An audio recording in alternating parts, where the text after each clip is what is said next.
अब हम योगफल से संबंधित कुछ और क्वेश्चंस करते हैं। जैसे अपना थर्ड क्वेश्चन है, थर्ड क्वेश्चन का हम पहले करते हैं अभी सेकंड पार्ट। इसमें क्या कहता है हमारे पास a is equal to 7 and a13 is equal to 35।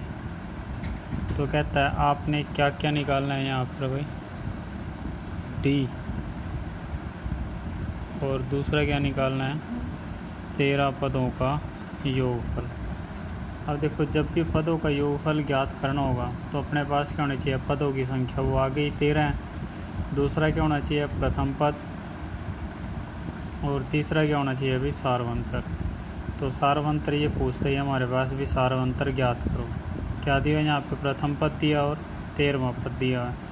तो 13वें पद को हम क्या लिख सकते हैं, a plus 12d, a plus 12d बराबर किसके आएगा हमारे पास भाई, 35। तो a प्लस 12d बराबर 35। a का मान कितना है भाई, 7 प्लस 12d बराबर कितना आ गया हमारे पास भाई, 35 आ गया। तो अब 12d बराबर 35 माइनस कितना आ जाएगा भाई, 7। तो 12d 35 माइनस 7 28, और d बराबर 28/12, 4 × 12, 4 × 7 28। तो कितना आंसर आ गया अभी, 7/3। फर्स्ट पार्ट निकाल लिया। अब क्या निकालना है, 13 पदों का योगफल। तो इसमें क्या दिया हमारे पास भी, प्रथम पद भी दिया हुआ है और क्या दिया, अंतिम पद, क्योंकि 13 पद पूछे ना, 13वां पद क्या हो गया, अंतिम पद हो गया। तो उसमें डायरेक्टली फार्मूला लगा सकते हैं हम, a प्लस a13, 13/2, a का मान 7 प्लस 13वें पद का मान कितना है भाई, 35। तो 13/2 गुणा में 35 और 7 42। तो कितना आ गया हमारे पास भाई, 21। 13 एकम 13, 13 दूनी 26, 26 और एक कितना हो जाएगा हमारे पास भाई, 27। तो 13 पदों का योगफल कितना आ जाता है हमारे पास भाई, 273 आ जाता है। एक क्वेश्चन और है जो इसका फोर्थ पार्ट है। फोर्थ पार्ट में क्या कहता है हमारे पास कि भी जो इसका तीसरा पद है वो 15 है। 10 पदों का योगफल कितना है हमारे पास भी, 125। तो कहते हैं यहाँ पर हमारे पास भी d ज्ञात करो, और इसका कौन सा पद ज्ञात करो भाई, 10वां पद। तो अपने पास d और प्रथम पद आ जाएगा तो कोई सभी पद हम यहाँ से ज्ञात कर सकते हैं। तो अपना जो मेन एम है यहाँ पर वो क्या है, निकालने का भाई, सारवंतर और प्रथम पद। तो a3 है, a3 को आप कैसे लिख सकते हो, a प्लस जो a3 है, a प्लस कितना लिखा जाएगा भाई, 2d बराबर किसके है, 15 के। a प्लस 2d बराबर 15। समीकरण नंबर क्या आ जाएगी हमारे पास भाई, 1 आ जाएगी। अब S10 दिया है, इन दोनों से हमें क्या ज्ञात करनी है, समीकरण ज्ञात करनी है। S10 कितना दिया है हमारे पास भाई, 125। S10 का मतलब भाई 10/2, 2a प्लस 10 में से गया 9d बराबर 125। 2 एकम 2, 2 पंजे 10, और 5 एकम 5, 5 दूनी 10, 5 पंजो 25। 2a प्लस 9d बराबर कितना है, ये 5 से हमने इसको 125 से कैसे काट दिया। अगर हम नेक्स्ट स्टेप करते, नेक्स्ट स्टेप में क्या है, 2a प्लस 9d, तो बराबर कितना आता है, 125/5 ही आता ना। ये 5 गुणा में था तो यहाँ भाग में आ जाता, तो कट के कितना आना था, 25 ही आना था हमारे पास। तो ये समीकरण नंबर कितने आ गए हमारे पास भाई, 2। अब देखो, ये समीकरण 1 है और ये समीकरण 2, इन दोनों को हल करना है हमें। या तो a का गुणांक बराबर बनाना है या फिर किसका बराबर बनाना है भाई, d का। तो हम यहाँ पर a का गुणांक बराबर बना लेते हैं, यानी समीकरण 1 को किससे गुणा कर लेते हैं अभी, 2 से। जब 2 से गुणा करेंगे तो क्या हो जाएगा, बराबर हो जाएगा ना। लेकिन निशान इसका प्लस का और इसका भी प्लस का, तो हमें क्या करना पड़ेगा, माइनस करना पड़ेगा। तो इसलिए हम क्या लिखेंगे, समीकरण 1 को किससे गुणा करनी है, पहले 2 से, और फिर उसमें से किसको माइनस करना है, समीकरण नंबर 2 को माइनस कर देना है भाई। तो यहाँ देखो क्या आएगा हमारे पास, 2a प्लस 2 दूनी 4D बराबर कितना आ गया हमारे पास भाई 15। और दूसरी समीकरण कितने हैं भाई 2A प्लस 9D और बराबर कितना आ गया हमारे पास भाई 25। 2A प्लस 9D बराबर 25। अब क्या करना है इनको भाई घटाना है ना, तो घटाने पर क्या आएगा, निशान बदल जाता है ना नीचे वाले के, माइनस, ये भी क्या हो गया माइनस, क्योंकि प्लस तो सभी क्या हो जाएंगे माइनस हो जाएंगे।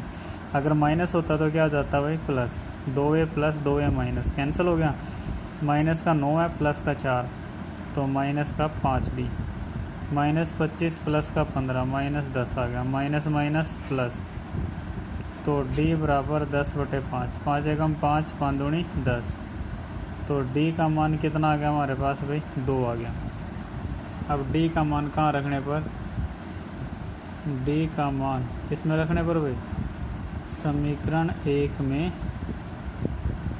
रखने पर, समीकरण 1 में रखने पर रखो भाई। समीकरण 1 में A प्लस 2 गुणा में D का मान कितना है भाई 2 और बराबर कितना है 15। A प्लस 2 दूनी 4 बराबर 15, तो A बराबर 15 माइनस 4, A बराबर 15 में से 4 गए कितना आ गया हमारे पास भाई 11। तो प्रथम पद कितना है 11 और सार्वंतर कितना है हमारे पास 2। तो अब यहाँ पर क्या निकालना था हमें भाई D ज्ञात कर लिया। दूसरा भाग क्या था 10वां पद, तो 10वां पद क्या आएगा A प्लस 10 में से गया 9D, तो A का मान कितना है हमारे पास भाई 11 प्लस 9 गुणा में D का मान कितना है हमारे पास भाई 2, तो 11 प्लस 9 दूनी कितना आ जाएगा हमारे पास भाई 18, और 18 और 11 कितना आ जाएगा हमारे पास भाई 29। तो ये अपने पास कौन सा पद आ गया भाई 10वां पद आ गया। अब इसमें से एक क्वेश्चन और ट्राई करते हैं। ये क्वेश्चन 4th है, क्वेश्चन 4th ट्राई करते हैं। क्वेश्चन 4th में क्या दिया है, कोई AP दी है हमारे पास 9, 17, 25। कहता है कि भी इस AP के हम कितने पद लें कि जो AP का योग है वो 636 बन जाए। कितना बन जाए भाई 636। तो हम मान लेते हैं कि भी इस AP के हम कितने पद लेंगे, n पद लेंगे। यानी हमें क्या ज्ञात करना है, भी योगफल दे दिया उसने हमारे को 636। कहता है भी इस AP के हमने कुछ पद लिए और उन पदों का योगफल कितना आया 636। तो जिन पदों का योगफल 636 आया ना, तो उन पदों की संख्या ज्ञात करनी है हमें। तो यहाँ पे A का मान कितना है हमारे पास भाई 9, D का मान 17 माइनस 9 कितना आ गया हमारे पास 8 आ गया। तो अब उसने हमारे पास योगफल 636 दिया हुआ है कुछ पदों का, इस AP के कुछ पद लिए, उनको जोड़ने पर हमें 636 प्राप्त हुआ। तो कहता है कि उन पदों की संख्या बताओ जिनको जोड़ने पर 636 आता है। तो SN बराबर 600 हमने मान लिया भी अपने पास कितने पद हैं, n पद हैं जिनका योगफल कितना आता है 636। तो SN को हम क्या लिख सकते हैं अभी n/2, 2A plus n minus 1 और गुणा में कितना आ गया 8 बराबर 636। n/2 गुणा में 2, 2 गुणा में 9, A का मान 9 आ गया ना भाई। और यहाँ हमारे पास पहले हम D ही लिख लेते हैं, बाद में लिख लेते हैं यहाँ पे आगे n माइनस 1, D का मान कितना आ गया 8 बराबर 636। n/2 9 दूनी 18 प्लस 8n और माइनस 8 एकम 8 बराबर 636। अब ऊपर ले आते हैं हम इसको भाई, और कितना हमारे पास n/2 कितना है यहाँ से 18 माइनस 8 कितना हो जाएगा 10 और प्लस कितना है 8n बराबर 636। यहाँ कितना है हमारे पास भी, पूरी समीकरण को हम किससे गुणा कर कितना कॉमन निकाल सकते हैं इसमें से, यहाँ 10 है यहाँ 8 है, इसको दो तरीके से किया जा सकता है। पहला तरीका, चलो हम इसको गुणा कर लेते हैं अंदर। n/2 की गुणा पहले 10 के साथ, फिर n/2 की गुणा किसके साथ होएगी भाई, 8n के साथ, बराबर 636। 2 चौके 8, 2 पंजे 10।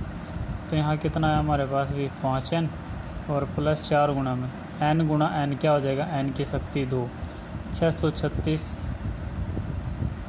तो 4n की 2 प्लस 5n माइनस 636 बराबर 0।